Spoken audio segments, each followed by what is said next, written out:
The floods have destroyed people's homes and belongings, and now scammers are trying to steal their money and information too.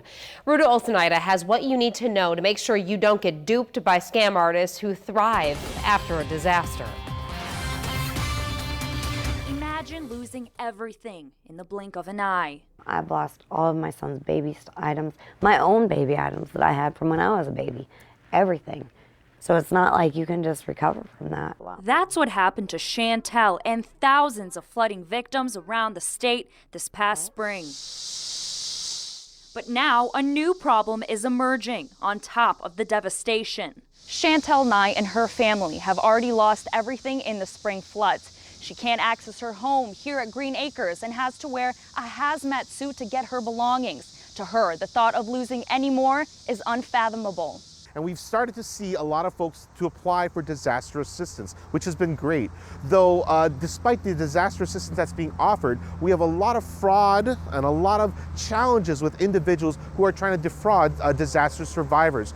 Money and personal information taken from victims of the flooding by scam artists posing as FEMA employees.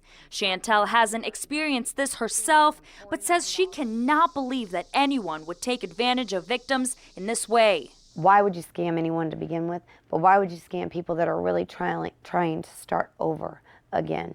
It's not easy starting from scratch. It's important to take precautionary steps to make sure you avoid fraud.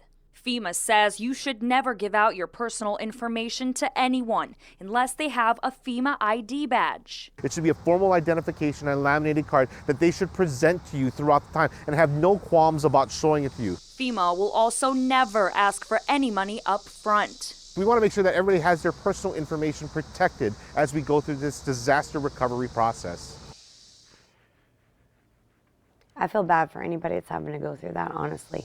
I can't even imagine doing that. Reporting in Bellevue, Ruta Olsenaida, 3 News Now.